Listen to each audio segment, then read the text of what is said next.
नमस्कार, मैं हूं आपके साथ अविनाश कर और आप देख रहे हैं IBC 24। आज से देवी आराधना का महापर्व शारदीय नवरात्रि की शुरुआत हो चुकी है। नवरात्रि के मौके पर देवी पूजा के साथ ही गरबा का आयोजन किया जाएगा। इसके पहले ही राजनीति लेकिन गरमा गई है। भोपाल में गरबा की शुरुआत के पहले आयोजकों को लव जिहाद का खतरा सताने लगा है, लिहाजा गरबा आयोजकों ने आधार कार्ड से एंट्री के होर्डिंग लगा दिए हैं। साथ ही लिखा गया है कि पंडाल में सिर्फ हिंदू और सनातनी परिवारों को ही एंट्री मिलेगी। इधर संस्कृति बचाओ मंच ने अपील की है कि गरबा पंडाल के सामने वरा अवतार की तस्वीर लगाई जाए और वरा अवतार की फोटो भी लगाई जाए, पूजन करवाया जाए, पंचगव्य का छिड़काव किया जाए और इसे पिलाकर ही किसी को प्रवेश दिया जाए। जिसे वरा को अपवित्र मानने वाले जिहादी गरबों में प्रवेश नहीं कर पाएंगे। वहीं इंदौर में बजरंग दल की शिकायत पर गरबा आयोजन निरस्त कर दिया गया है। आयोजक पर लव जिहाद को बढ़ावा देने का आरोप है। यह भी आपको बता दें कि फिरोज नाम का एक शख्स था, यह गरबा का आयोजक था। इधर विश्व हिंदू परिषद और बजरंग दल का नवरात्रि को लेकर बयान भी सामने आया है कि पूरे 9 दिन वो एक्टिव रहेंगे। इस दौरान रोको टोको अभियान भी चलाया जाएगा। तो जबलपुर में हिंदू सेवा परिषद ने मंदिरों में ड्रेस कोड के पोस्टर लगाए हैं। इन पोस्ट में लिखा गया है कि महिलाओं और पुरुषों को शालीन यानी भद्र कपड़े पहनकर ही आने पर मंदिरों में एंट्री दी जाएगी। तो रोको टोको अभियान अब बजरंग दल और VHP चलाने जा रहे हैं और कई सहयोगी हमारे अलग अलग शहरों से हमारे साथ जुड़े हुए हैं। भोपाल से हमारे सहयोगी नवीन सिंह जुड़े हैं, इंदौर का रुख करेंगे तो रवि हिमराज सिसोदिया हमारे साथ जुड़े हुए हैं और जबलपुर से विजेंद्र पांडे आपको बताएंगे कि जबलपुर में हिंदू संगठन कर क्या रहे हैं। सबसे पहले नवीन आपका रुख करेंगे क्योंकि समूचे मध्य प्रदेश में जब से नवरात्रि की शुरुआत भी नहीं हुई थी तब से यह आहट लग रही थी कि गरबा जब शुरू होगा तो इस तरह की सियासत भी शुरू होगी। आयोजक अपने पक्ष रखेंगे, हिंदू संगठनों का अपना पक्ष रहेगा। क्या स्थिति है भोपाल में, जरा समझाएं दर्शकों को।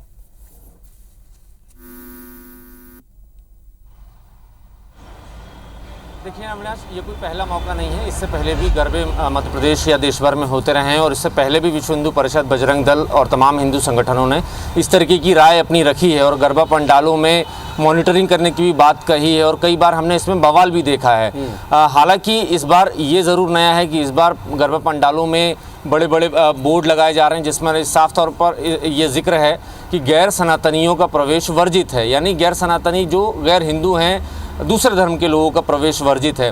हालांकि इसके पीछे जो दूसरे संगठन है या दूसरा समाज है वो ये तर्क देता है कि मध्य प्रदेश में लॉ एंड ऑर्डर के हालात अगर हैं और बेहतर कानून व्यवस्था की स्थिति है तो डरने की ज़रूरत नहीं है। गरबा आयोजकों को सभी के लिए दरवाजे खोलने चाहिए, सभी लोगों को इसमें प्रवेश मिलना चाहिए। तो ये अलग अलग सबकी राय बन के सामने आ रही है। लेकिन गरबे की शुरुआत फिलहाल अभी नहीं हुई है अविनाश, 5 तारीख से शुरुआत होनी, लेकिन उसके पहले ज़रूर मध्य प्रदेश में सियासत गरमा गई है। कांग्रेस ये कहती है कि सीधे तौर पर जो कट्टरवादी संगठन हैं वो धमकी दे रहे हैं और मध्य प्रदेश की सरकार को ही चुनौती दे रहे हैं। तो मेरे साथ कुछ युवा हैं, उनसे भी बातचीत करते हैं, उनकी राय जानने की कोशिश करते हैं कि वो क्या सोचते हैं इस बारे में।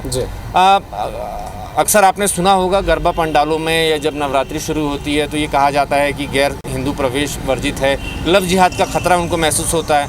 आप मानते हैं क्या वाकई लव जिहाद के अड्डे बने हुए हैं? देखिए, कोई ऐसा नहीं है। हमारा देश जो है संविधान प्रधान देश है और ये जो पर्व है माता रानी का एक पवित्र पर्व है और गरबा जो है उसकी आराधना करने का एक माध्यम है। कोई भी जाति, किसी भी धर्म से कोई भी व्यक्ति हो सकता है, मैं हिंदू हूँ, मैं ब्राह्मण हूँ, कोई क्रिश्चियन है, कोई मुस्लिम है, जो आस्था रखता है माता में या माँ के इस आराधना करने में आस्था रखता है तो उसको उस जगह पे जाने में आपत्ति क्या है? या किसी को, मैं और आप कौन होते हैं जो ये तय करें कि वो वहाँ पे जाके आराधना करेगा कि नहीं करेगा? लेकिन आयोजक तो ये साफ तौर पर नोटिस लगा रहे हैं बोर्ड पे कि भाई गैर सनातनी यहाँ पे दिखना नहीं चाहिए। विश्व हिंदू परिषद इंदौर में धमकी दे रही है कि आओगे 2 पैरों पर, जाओगे 4 कंधों पर। देखिए, ये सब चीज़ें हैं कि इसको राजनीति का एक माध्यम बना दिया कि आओ आपसी में लड़वाओ। कोई अगर आस्था रखता है, विश्वास रखता है तो उससे किसको और आपत्ति होना चाहिए? अगर ये आपत्ति उठा रहे हैं तो ये गलत है। बिल्कुल, ये आपत्ति गलत है, ऐसा भोपाल के युवाओं का कहना है। और ये भी कहना है कि मध्य प्रदेश में लॉ एंड ऑर्डर है, देश में संविधान है, कानून है तो किसी को डरने की ज़रूरत नहीं है और कम से कम ऐसे आयोजकों को इस तरीके की बोर्ड या निर्देश लगाने की फिलहाल ज़रूरत नहीं है। लेकिन ये ज़रूर है अविनाश कि मध्य प्रदेश में इस पूरे विषय को लेकर सियासत गरमाई हुई है। कांग्रेस ये कह रही है कि मध्य प्रदेश की अपनी सरकार को चुनौती विश्व हिंदू परिषद दे रहा है, आओगे दो पैरों पर और जाओगे चार कंधों पर। ये सीधे तौर पर मध्य प्रदेश के गृह विभाग को धमकी दी जा रही है। सियासत तो ऐसा करने वालों, जैसा कि हमारे सहयोगी नवीन सिंह युवाओं से भी बातचीत कर रहे थे, उनका भी ये कहना है कि क्या ये केवल कोरी सियासत है, आएंगे उस पर। लेकिन इंदौर से हमारे सहयोगी रवि हेमराज सिसोदिया जुड़े हुए हैं। रवि, मैं आपका रुख कर रहा हूं क्योंकि फिरोज नाम के एक गरबा आयोजक का निरस्त कर दिया गया जो कार्यक्रम था और आरोप लगाया गया कि लव जिहाद को बढ़ावा दिया जा रहा है। क्या है ये पूरा मामला और इंदौर में क्या तैयारी चल रही है और क्या सियासत हो रही है, ये भी दर्शकों को समझाएं।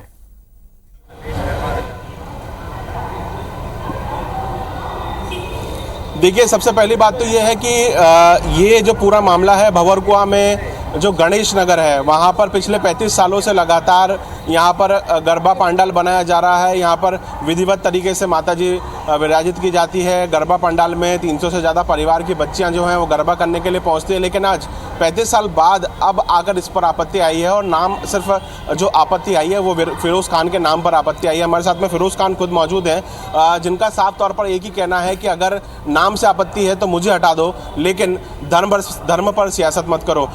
फिरोज़ भाई, 35 सालों से लगातार आप माताजी बिठा रहे हैं और हमने देखा कि किस तरीके से आपने पंडालों की तैयारी की थी, मूर्ति आपने 7-8 फीट की बुक कराई। क्या कारण रहा है और अभी फ़िलहाल क्या कहना चाह रहे हैं आप इस पर? हाँ, मैं तो एक ही निवेदन है मेरा, यदि मेरा नाम फिरोज है और इस चीज़ से परेशानी आ रही है तो मैं रिटर्न में भी देना चाहता हूँ कि मैं नहीं रहूँगा यहाँ। आप 10 दिन पूरा कार्यक्रम अच्छे से करें, उस पंडाल तो सजाएं, वहाँ माताजी बैठे। मेरे वहाँ की जो 250 से 300 बच्चियाँ हैं उनका दिल ना टूटे, पूरे परिवार वाले उनका दिल में जो आहत है वो मैं बोल नहीं पा रहा हूँ उस चीज़ को। लेकिन कहीं ना कहीं मैं सिर्फ इतना चाहता हूँ कि जो हमारे मोहल्ले में अखंड जोत जलती है वो जले। मैं 35 साल से मेरे वहाँ माताजी बैठ रहे, 36 सालों से, ये 37वां वर्ष प्रारंभ होने वाला था। मेरे सीनियर उन वहाँ थे पहले, फिर 15 साल से मैं कर रहा हूँ सारी चीज़ें। इस बार कुछ आया जो भी मेरे नाम तो लेते विवाद आया, तो मैं सबसे क्षमा प्रार्थी हूँ। लेकिन मैं चाहता हूँ जो माताजी मैंने बुद्ध करी है वो माताजी जिन्हें परेशानी है वही ले जाएं और वहाँ पे सारे बच्चियों तो और माता बहनों तो आरती का लाभ लेने। भावुक पल इसलिए है क्योंकि 300 परिवार जुड़ा हुआ है और लगातार यहाँ बैठे। इसके पहले कोई आपत्ति नहीं आई? कभी नहीं आई है। मैं ठीक है, इससे पहले कोई आपत्ति आई नहीं है ये वो कह रहे हैं। लेकिन बड़ा गंभीर सवाल ये भी उठा है कि केवल नाम से क्या आयोजकों पर अब निशाने साधे जा रहे हैं। विजेंद्र पांडे हमारे सहयोगी जबलपुर से हमारे साथ जुड़े हुए हैं। विजेंद्र, चूंकि जबलपुर में यह भी मामला उठ रहा है कि शालीन कपड़े, भद्र कपड़े पहनकर ही अब एंट्री मिलेगी, और इसके अलावा और क्या चीजें चल रही है जबलपुर में, जरा बताएं दर्शकों को।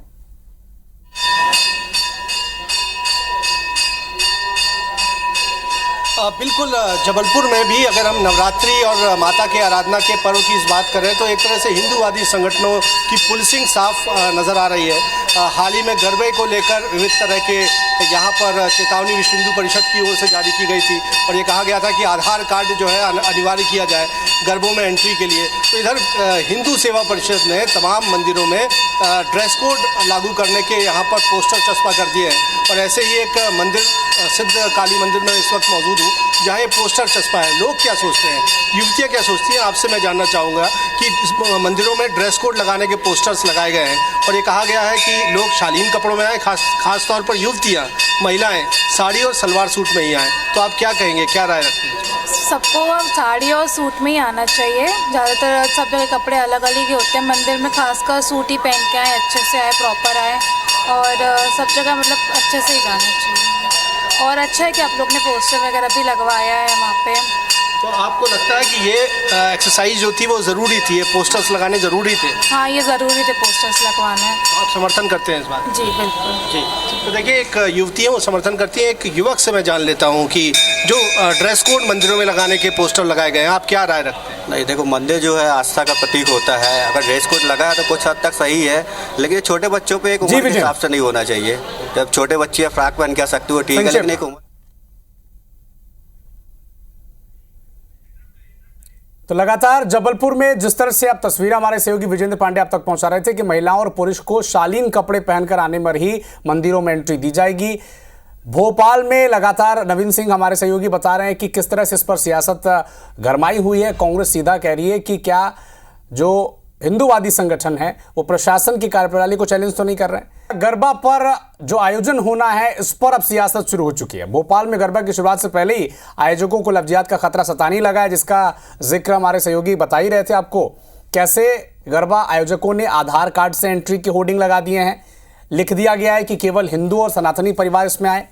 संस्कृति बचाओ मंच अपील कर रहा है कि गरबा पंडाल के सामने वराह अवतार की तस्वीर लगा दी जाए, फोटो लगा दी जाए, पंचगव्य का छिड़काव किया जाए, इसे पिलाकर ही एंट्री दी जाए, जिससे अपवित्र मानने वाले जहादी गरबे में प्रवेश नहीं कर पाएंगे। इस पर सियासत गर्म हो चुकी है। दुर्गेश केसवानी जी भारतीय जनता पार्टी के प्रवक्ता हैं, हमारे साथ जुड़ चुके हैं। दुर्गेश जी बहुत बहुत स्वागत है आईबीसी में आपका। चूंकि ये सियासत नई नहीं है, इससे पहले भी इस तरह के मामले सामने आए, कई बयान सामने आए, लेकिन क्या प्रशासन की गाइडलाइन को चुनौती नहीं दी जा रही है? इस तरह के जो अपने अपने तरह के तर्क रखे जा रहे हैं कि कोई कह रहा है कि गौमूत्र पिला के एंट्री रख दी जाए ताकि ये रह जाएंगे, कोई कह रहा है वराह अवतार, इसे भारतीय जनता पार्टी कैसे मानती है? देखिए अविनाश जी, सबसे पहले तो आईबीसी की दर्शकों को शारदीय नवरात्रि की हार्दिक शुभकामनाएं।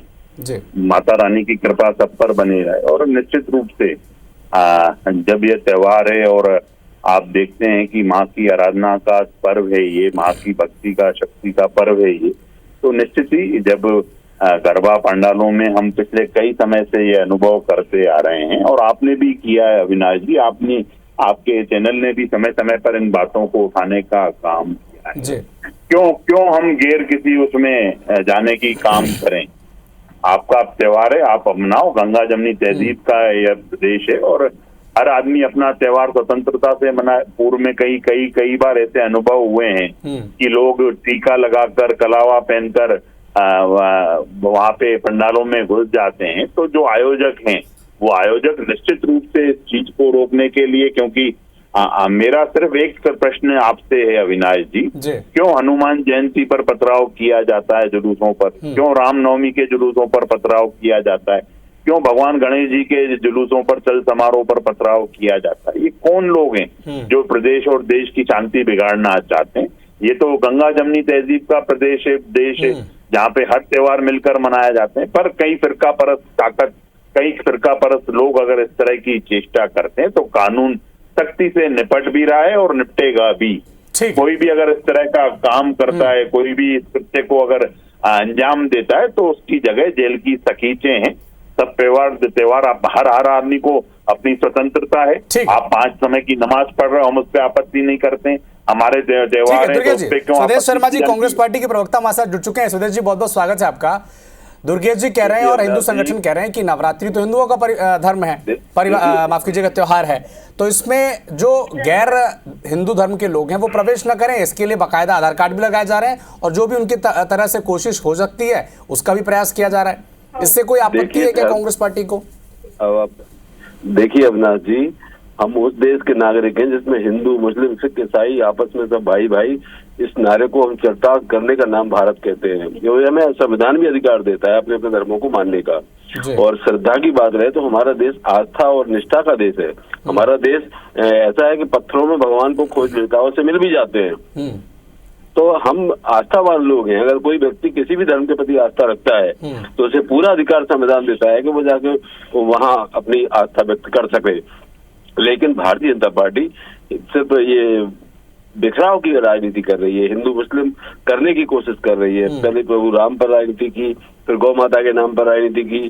गौ माता है हमारी सड़कों पर देखो आवारा बैठी है और ट्रक कोई आता है, ट्रक से अगर रात को 7-7 गाय को इकट्ठा कुचल जाता है। गौ माता के नाम पर ये राजनीति करते हैं। 1000 गौशालाएं माननीय कमलनाथ जी की सरकार में 15 महीने में बनी थी, वो संरक्षित हो नहीं पाई, ये आगे कुछ कर नहीं पाए। और ये कहते हैं कि हम ऐसा करेंगे वैसा करेंगे। धर्म की बात रही तो धर्म का संरक्षण, धर्म का दिशा निर्देश, उसका मार्गदर्शन हमारे शंकराचार्य करते हैं। जो देश में 4 शंकराचार्य हैं वो करते हैं। कोई राजनीतिक दल की ऐसी वो नहीं है मान्यता कि वो धर्म की ठेकेदार हो जाए। सुदेश जी इसका जवाब संभव नहीं है। दुर्गेश जी आप पर आरोप लगा रहा है कि केवल हिंदू मुस्लिम को लड़ाने के लिए आप ये सब कर रहे हैं।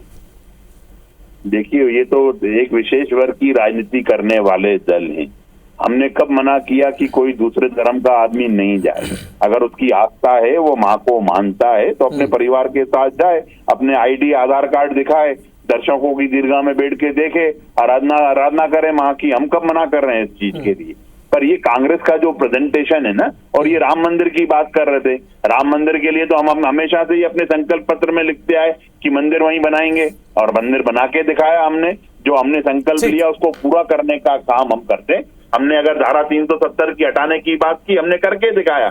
हमने अगर 3 तलाक की बात की, हमने करके दुर्गेश जी दिखाया। कह रहे हैं कि गरबा पर राजनीति केवल न हो, वो इस चीज का विरोध नहीं कर रहे हैं। वो कह रहे हैं कि वो आए, दर्शक दीर्घा में बैठे और अपनी आईडी कार्ड, आधार कार्ड के जरिए अपना पहचान पत्र बताएं और बैठे। जबकि कांग्रेस पार्टी कह रही है कि केवल ये सांप्रदायिक रंग देने की कोशिश भारतीय जनता पार्टी इस इवेंट के जरिए कर रही है। बहुत बहुत शुक्रिया दुर्गेश जी, स्वदेश जी हमारे साथ जुड़ने के लिए। फिलहाल इस बुलेटिन में इतना ही, लेकिन देश और दुनिया के साथ मध्य प्रदेश और छत्तीसगढ़ के हर अपडेट के लिए आप जुड़े रहिए हमारे साथ। नमस्कार।